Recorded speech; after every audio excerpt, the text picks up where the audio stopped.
The Empire's on the run.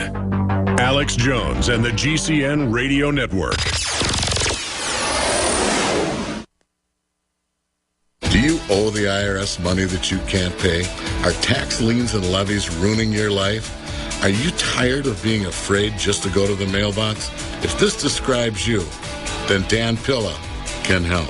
Hi, I'm Dan Pilla, and I've been solving tax problems for more than 30 years. In fact, I wrote the book that made it possible to negotiate settlements with the IRS, and I've helped thousands of people do exactly that. Call now at 800-346-6829 to learn how I can help you. You know your IRS debt will not go away by itself, but you don't have to live in fear anymore. New changes to IRS policies will help more people than ever before eliminate their debts once and for all. There's no need for you to suffer another day with IRS debt. Call 800-346-6829. I can help you eliminate wage and bank levies, release tax liens, and negotiate a settlement with the IRS that will put your tax nightmare behind you forever. Call 800-34-NO-TAX or go to my website, taxhelponline.com. That's taxhelponline.com. Hi, folks. Alex Jones here with some important information. I want to tell you about Matt Redhawk and his team of patriots over at My Patriot Supply. Several years ago, Matt was sitting in his two-bedroom apartment, frustrated with the direction this country was headed and the charlatans willing to sell us out for a quick buck. Deciding to take action, a company run by patriots for patriots was born. My Patriot Supply has never taken a loan or accepted outside funding. They now operate 2 distribution facilities and employ over 50 hardworking American men and women. It is rare to find companies who practice what they preach. And that's why I stock my pantry with high-quality storable foods from My Patriot Supply. Go to mypatriotsupply.com/Alex today for special offers on emergency food storage, or call their preparedness specialist at 866-229-0927. That's 866-229-0927. Do business with someone who shares your values. mypatriotsupply.com/Alex. In the U.S., 1 in every 50 homes will have a break-in this year. Burglars call it smash and grab. Police call it robbery. We call it avoidable. We are Fake TV, a simple electronic device that can fool even professional burglars. Fake TV easily plugs into any outlet and simulates the changing colors of a television. To a burglar, it looks like someone must be home watching TV, so they'll likely move on to an easier target.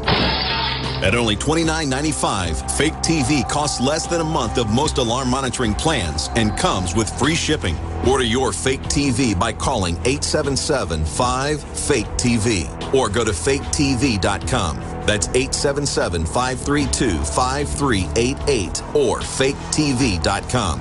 Fake TV, the burglar deterrent.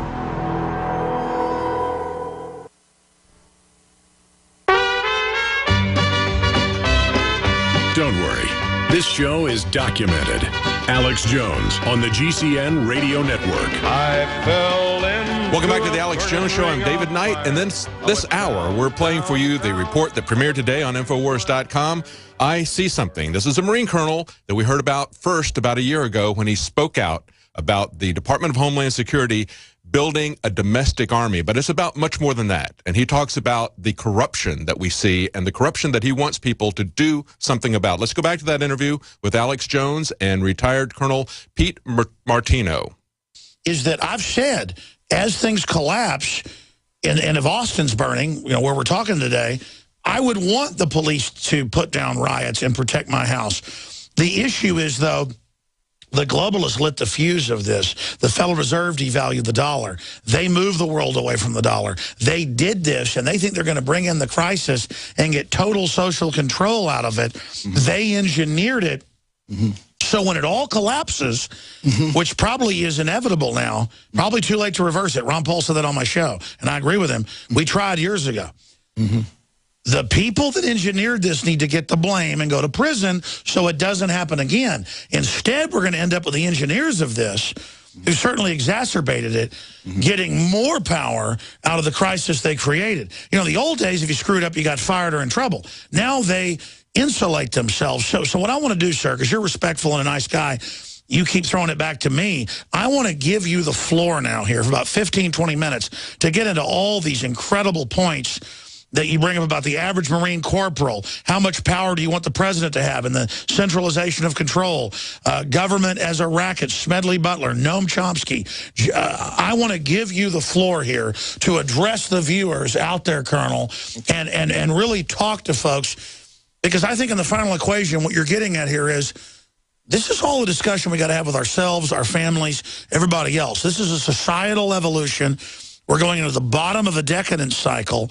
And if good men and women don't get on deck to try to really have a soft landing, who knows where the world is going. So I want to give you the floor here to basically do 10, 15-minute, 20-minute speech, whatever you want, to the viewers out there and the listeners out there.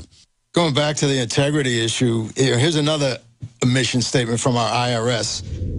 Provide America's taxpayers top quality service by helping them understand and meet their tax responsibilities, and enforce the law with integrity and fairness to all. So when it comes to what does integrity look like, if you look at our leadership, it's really shameful. Our people deserve better than that. Our veterans deserve better than that. Our citizens deserve better than that. We've had wars on poverty, drugs, the war on terrorism, and we're losing all of them.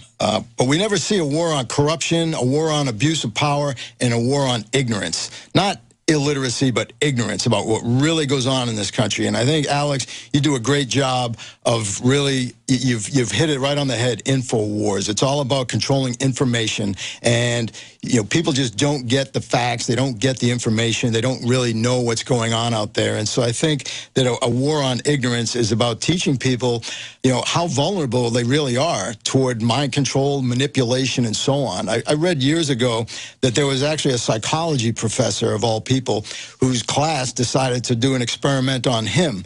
And when he moved to the left side of the classroom, they all perked up and looked interested. When he moved to the right side of the classroom, they all looked bored and nodding off. And by the end of a few classes, he was teaching the entire class leaning against the left side of the wall on the left side of the classroom. And when this is the interesting part, though, when the students told him that they had manipulated him and that they put him there, he outright refused to believe it. He said that, no, I just like it over here better. And I think that's what's going on in this country. And the real, the cure for, or the way to inoculate people against manipulation, against mind control, against influence, is to simply educate them about the process of how it's done. And the real key is to get people to be willing to listen to other sides of an issue and stop being convinced that there are only two sides. The government obviously keeps everybody fighting against each other over distraction issues like abortion, gay rights, you name it. If everybody could just take a break for one election cycle, all these one-issue voters out there, and just make the one issue corruption.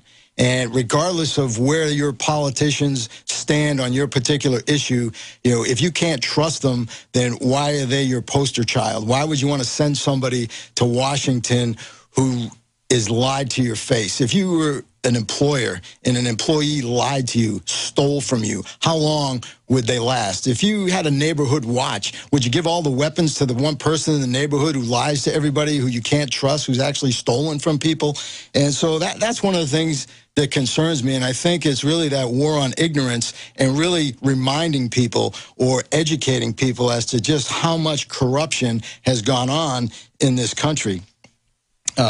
One of the solutions, I think, to fight this war on corruption, and I see all the time out there on the internet, there's a lot of people out there who talk about taking up arms against the government and, starting a new revolution. Well, I don't think we're ready for that yet. I don't think that that's the way to do it. I think that the war really needs to be about corruption. And the way I would fight a war nowadays, if I were to go try and take over a country, I wouldn't send battalions of troops over. I'd send battalions of students, journalists, business people, politicians, teachers, and so on. And I would have them go into all those organizations within that country. And it really comes down to a battle of ideas over the water cooler. Have discussions. Let the best ideas rise to the top. And really it's about educating people. It's about doing the right thing. And I think that if people really want to fight for this country, if you work for a government agency, you need to step up.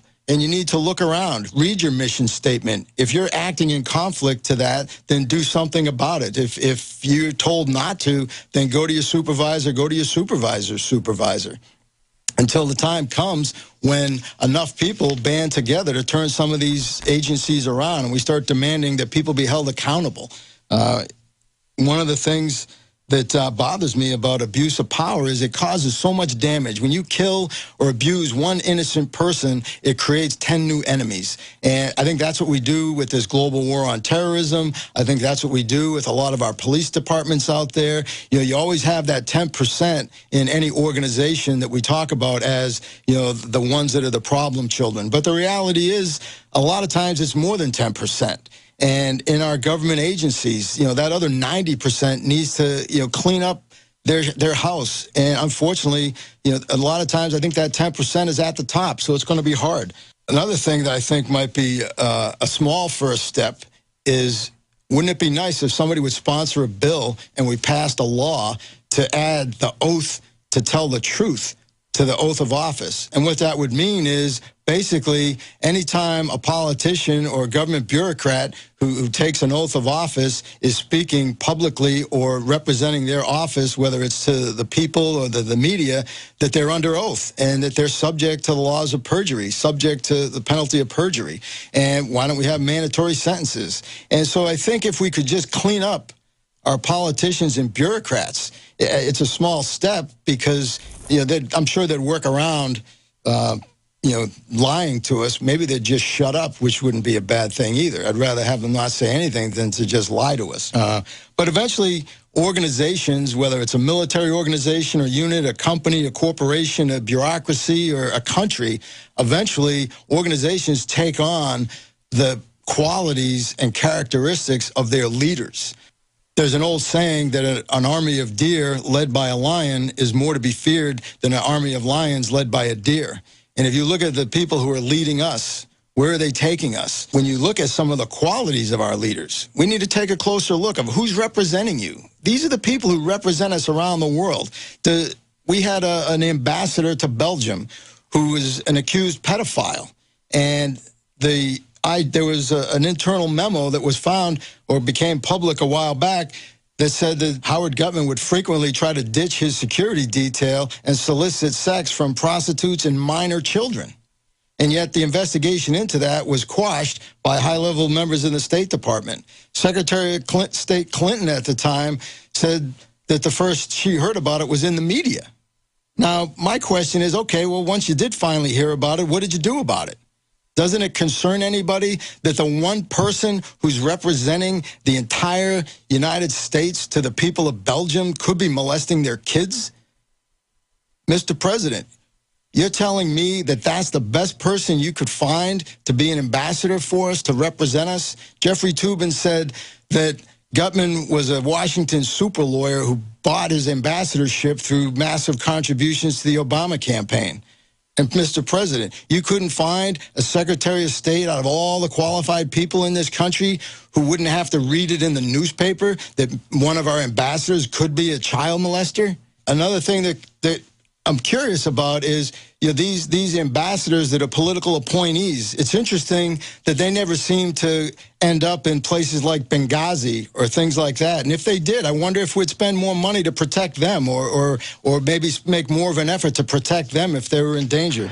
What difference at this point does it make? It continues to come back to trust. And if you look at our politicians, you can go all the way back or as far back as you want to look at lies that have been told to the American public. And, you know, Herbert Hoover said that the economy was great and everything was wonderful. And a week later, the stock market crashed and we entered the Great Depression. President Kennedy said that we weren't conducting any type of, you know, operations or anything against Cuba. The next day, an American pilot was shot down over Cuba. President Johnson lied to us about the Gulf of Tonkin incident, and that was highly classified. It was only recently that top secret documents were released that confirmed what a lot of people knew, and that was that the Gulf of Tonkin incident was a lie, and it was just used to justify going to war in Vietnam. And how many thousands of people died over that war? If somebody at the time had informed people about that, that would have been a violation of their top secret clearance, and they'd be in a prison cell today, or maybe